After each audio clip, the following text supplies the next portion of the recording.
¿Qué harías si supieras que mientras miles eran asesinados, algunos pastores bendecían al responsable desde el púlpito? Hubo un tiempo en que parte de la iglesia pentecostal en Chile cambió la voz profética por aplausos al poder. Al que violaba "no matarás", lo llamaron instrumento de Dios. ¿Puede una iglesia ignorar la Biblia por conveniencia política? Esto no es sobre política. Es parte de nuestra historia. Y quien la olvida la repite. Mira el documental completo y confronta con nosotros esta verdad incómoda. Cuando Salvador Allende fue elegido presidente de Chile en 1970, muchos ciudadanos esperaban el inicio de una nueva etapa de justicia social y transformación económica.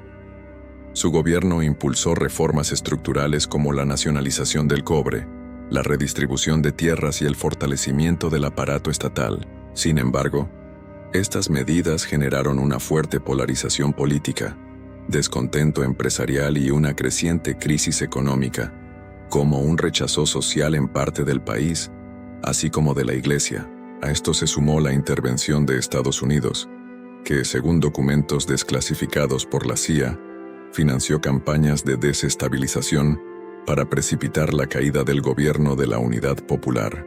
Este escenario culminó en el golpe militar del 11 de septiembre de 1973, encabezado por el general Augusto Pinochet. Para muchos sectores religiosos, incluyendo católicos, protestantes históricos y pentecostales, el golpe fue inicialmente recibido como un acto de liberación frente al avance del marxismo. Esta percepción quedó reflejada en la Declaración Posición Evangélica, firmada por 32 pastores en el acto conocido como el Portalazo, donde se afirmaba: el pronunciamiento de las Fuerzas Armadas fue la respuesta de Dios a la oración de todos los creyentes que ven en el marxismo la fuerza satánica de las tinieblas. Sin embargo, la brutalidad del régimen militar pronto se hizo evidente. La Iglesia Católica, liderada por el cardenal Raúl Silva Enríquez, se negó a bendecir al nuevo gobierno en el tradicional Te Deum del 18 de septiembre, en protesta por las violaciones a los derechos humanos. En su lugar, fundó el Comité Pro Paz y luego la Vicaría de la Solidaridad, organismos que brindaron asistencia legal, espiritual y humanitaria a miles de víctimas del régimen. Ante este vacío simbólico, Pinochet buscó legitimación espiritual en sectores evangélicos, especialmente en la Iglesia Metodista Pentecostal, IMP. Fue invitado a la inauguración de la Catedral de Jotaveche y aceptó con la condición de que se celebrara un Te Deum evangélico en conmemoración de su primer año en el poder. Así, se realizó el primer Te Deum evangélico con presencia del dictador, evento que se institucionalizó en los años siguientes como símbolo de respaldo religioso al régimen. Este respaldo no fue gratuito. Algunos líderes evangélicos recibieron beneficios políticos y económicos por su apoyo, viajes internacionales, acceso a medios de comunicación, reconocimiento institucional y participación en actos oficiales. Pinochet necesita respaldo. Pero ¿sabéis qué respaldo necesita? El respaldo de Dios. Piénsalo en la mentalidad de un dictador. Piénsalo en la mentalidad de un absoluto. Yo no puedo estar, más aún que él se sentía un libertador y que de alguna otra forma estaba haciendo todo el bien. Por tanto, necesita a Dios al lado de él. Y aparecen los evangélicos. Efectivamente aparece un grupo de evangélicos y le dan su apoyo. Y ahí se empieza a generar después lo que son los Te Deum evangélicos. Es Pinochet el que instaura los Te Deum evangélicos. Y los evangélicos dicen que en la primera etapa juntaron bastantes recursos para poder apoyar la causa de Pinochet en diferentes áreas. ¿Qué hizo Pinochet? Les pagó, ¿de acuerdo? Y así, por ejemplo, podemos encontrar algunos templos bastante grandes, hay uno muy grande en la Alameda, en donde habrían entrado recursos del Estado de Chile a través del dictador, ¿de acuerdo, Pinochet, para poder construirla. Entonces, hay un vínculo bastante directo. El Consejo de Pastores se convirtió en el principal órgano de representación evangélica ante el régimen, con un discurso fuertemente anticomunista, nacionalista y contrario al ecumenismo. En este contexto, surgió también un discurso teológico que atribuía a Pinochet un rol casi providencial.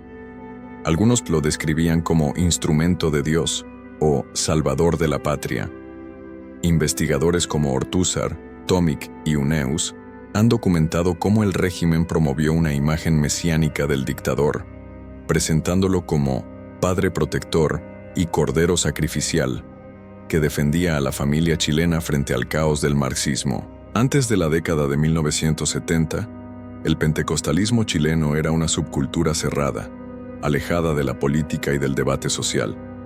Según encuestas de 1971, el 82% de los fieles creía que un evangélico no debía involucrarse en política, y el 94% opinaba que la Iglesia no debía hablar de temas sociales ni nacionales con sus comunidades. Sin embargo, tras el golpe de Estado de 1973, parte del liderazgo pentecostal rompió con esa tradición y se alineó con el régimen militar, legitimando con discursos religiosos a quienes violaban el mandamiento de «no matarás».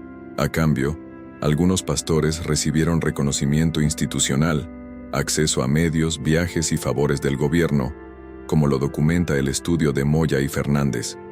El Consejo de Pastores obtuvo una oficina estatal en Avia Bulnes 377, Santiago, inaugurada en 1975, y sus líderes fueron promovidos como interlocutores oficiales del régimen.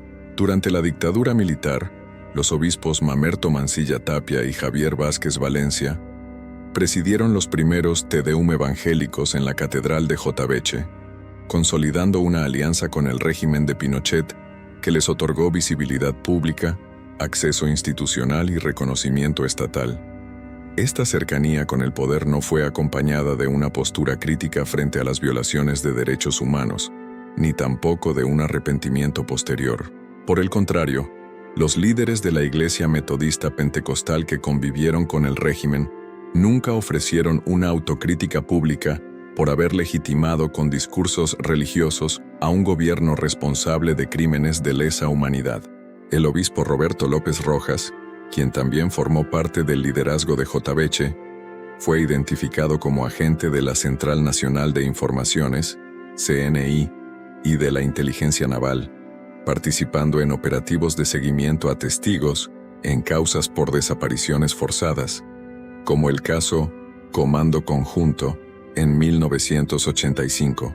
Esta relación entre púlpito y poder no solo silenció el sufrimiento de las víctimas, sino que también consolidó una institucionalidad evangélica que, en lugar de denunciar la injusticia, la bendijo.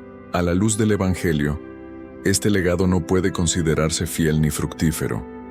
Jesús enseñó que por sus frutos los conoceréis, y los frutos del Te Deum no han sido avivamiento espiritual ni santidad, sino una historia marcada por el silencio cómplice, la falta de arrepentimiento y, en algunos casos, la corrupción moral. El respaldo al régimen no produjo una iglesia más santa, sino más institucionalizada, más cercana al poder y más alejada de su llamado profético. El altar se transformó en tribuna, y el mensaje de la cruz fue reemplazado por la bendición al César. Así comenzó una de las etapas más dolorosas de apostasía en la historia del pentecostalismo chileno, cuando parte de la iglesia dejó de ser sal y luz y comenzó a negociar su primogenitura espiritual por favores del Estado. Pero no todos los evangélicos se alinearon con el régimen. Desde los primeros años de la dictadura, surgieron voces disidentes dentro del mundo pentecostal. La Confraternidad Cristiana de Iglesias, CCI, agrupó a comunidades evangélicas que denunciaban las violaciones a los derechos humanos y promovían campañas de oración por la vida, la paz y la reconciliación. En 1986, entregaron una carta abierta a Pinochet en La Moneda, exigiendo el fin de la represión y el retorno a la democracia. Entre sus líderes destacaban el pastor Juan Sepúlveda y el pastor Narciso Sepúlveda, de la Misión Iglesia Pentecostal, ambos vinculados al Consejo Mundial de Iglesias y comprometidos con una teología de la justicia social.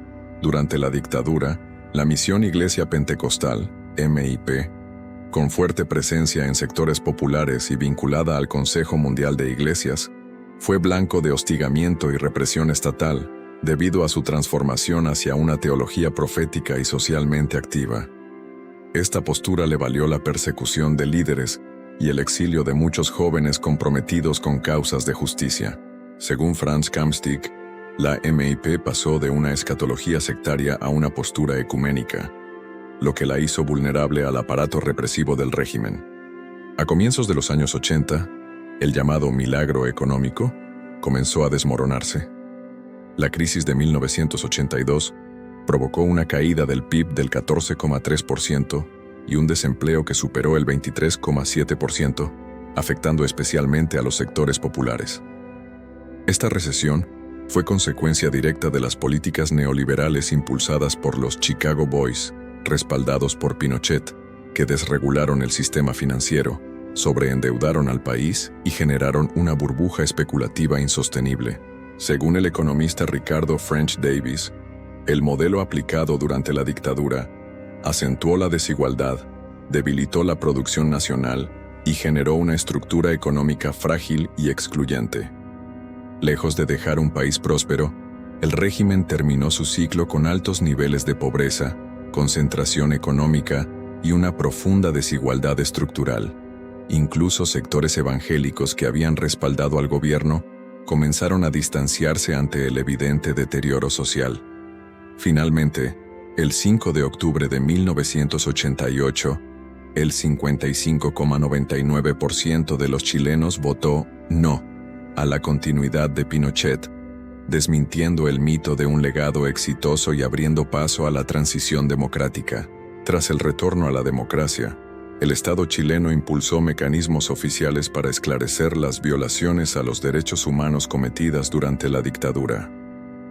La Comisión Nacional de Verdad y Reconciliación, presidida por Raúl Rettig, documentó en su informe final de 1991 un total de 2.279 víctimas calificadas de ejecución política o desaparición forzada entre el 11 de septiembre de 1973 y el 11 de marzo de 1990. Años más tarde, la Comisión Nacional sobre Prisión Política y Tortura, conocida como Informe Valech, reconoció a 28.459 personas como víctimas de prisión política y tortura, muchas de ellas cristianas comprometidas con la justicia social y perseguidas por su fe activa en contextos de pobreza y denuncia. Desde una mirada cristiana, esta historia nos confronta con dolor y responsabilidad. La Biblia advierte: maldito el hombre que confía en el hombre, y enseña que el verdadero liderazgo no se impone con poder, sino con servicio. Parte del movimiento pentecostal en Chile olvidó este llamado y cambió la voz profética por favores del poder.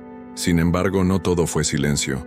Hubo pastores, jóvenes y comunidades que eligieron ser fieles al Evangelio, denunciaron la injusticia y acompañaron a los que sufrían. A 50 años del golpe, el desafío permanece: no volver a arrodillarnos ante el César, sino caminar con el crucificado. Como recuerda Miqueas 6:8, Dios solo pide esto: hacer justicia, amar misericordia y humillarnos ante Él.